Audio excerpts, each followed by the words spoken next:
নমস্কার বন্ধুরা, আজকে আবার চলে এসেছি অন্য একটি রেসিপি নিয়ে। আজকে বানিয়ে নেব বেগুন দিয়ে সর্ষে ইলিশ। তার জন্য নিয়েছি একটা বেগুন, 4 পিস ইলিশ মাছ, এখানে নিয়েছি লবণ, সর্ষের তেল, সর্ষে, লেবু, কাঁচা লঙ্কা, শুকনো লঙ্কা, আর এখানে লাগবে কালো জিরে, হলুদ আর কাশ্মীরি লঙ্কার গুঁড়ো। এখানে বেগুনে আমি হলুদ মাখিয়ে রাখবো, এখানে কোনো লবণ ব্যবহার করব না।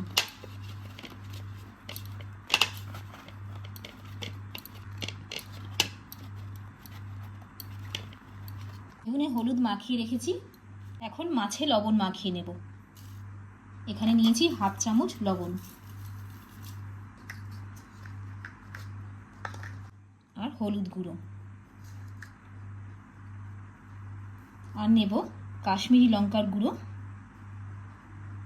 আর সর্ষের তেল, অল্প সর্ষের তেল, আর নেব প্রত্যেকটা মাছে 2 ফোঁটা করে লেবুর রস, যাতে মাছটা শক্ত থাকে, যাতে ভেঙে না যায়। নরম হবে অথচ ভাঙবে না।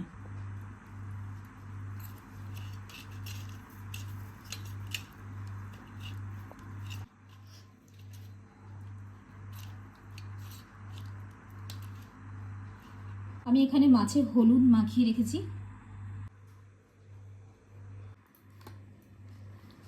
সর্ষে বেটে নেব, তার জন্য এখানে নিয়ে নিচ্ছি 1.5 চামচ সর্ষে, আর মিলিয়ে দেব হলুদ, 1 চামচ হলুদ মিলিয়ে দেব, আর দেব 4টে কাঁচা লঙ্কা আর 2টো শুকনো লঙ্কা।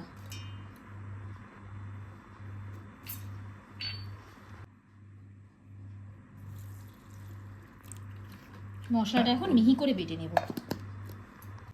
মশলাটা বেটে নিয়েছি, এবার গ্যাস জ্বালিয়ে কড়াই বসিয়ে দিয়েছি। কড়াইয়ে তেল দিয়ে প্রথমে বেগুনটা ভেজে নেব।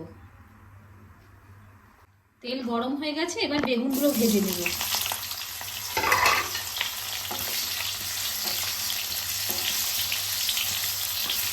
ঢাকনা ছাড়া খোলা রেখে বেগুনগুলো ভেজে নেব।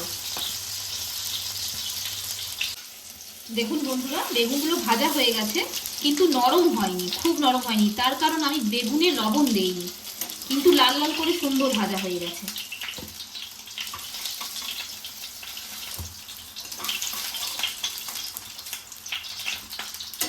দিয়ে দেব আরো 1-2 চামচের মতন তেল।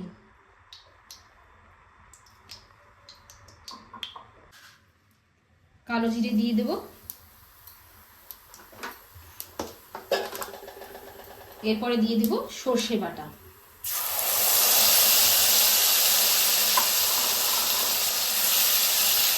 সর্ষেটা বেশি ভাজবো না, জল ঢেলে দেব।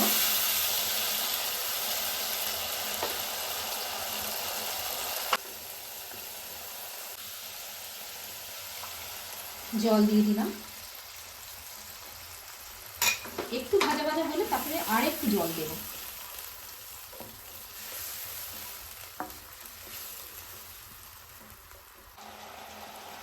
একটু মশলাটা ফুটে ওঠার পর আরো খানিকটা জল দিয়ে দেব, আর দিয়ে দেব অল্প হাফ চামচের থেকেও কম, এই ঠিক এতটা লবণ।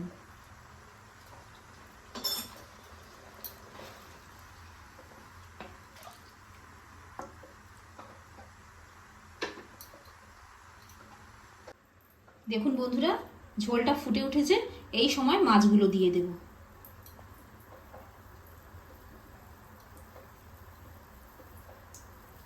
এখানে আমি মাছটা ভেজে ব্যবহার করিনি, আপনারা চাইলে এটা ভেজেও ব্যবহার করতে পারেন।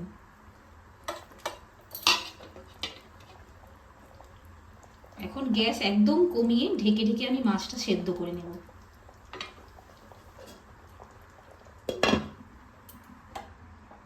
বন্ধুরা, 15 মিনিট পরে ফিরে এসেছি, দেখব মাছটা কেমন সেদ্ধ হয়েছে।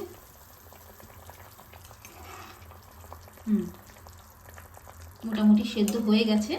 এই মুহূর্তে আমি এই বেগুনগুলো দিয়ে দেব। আপনারা হয়তো লক্ষ্য করেছেন বেগুনে আমি লবণ দিইনি, কারণ বেগুনগুলো ঝোলে দেওয়ার পরে যদি ঘাটা ঘাটা হয়ে যায় আর ভালো লাগে না সেটা খেতে। তাই আমি এই মুহূর্তেই লবণটা দেব। আর এইভাবে ধাপে ধাপে যদি লবণটা দেওয়া হয় তাহলে প্রত্যেকটা জিনিসের স্বাদ মাপ বোঝা যায়, তাহলে আর চেখে দেখতে হয় না।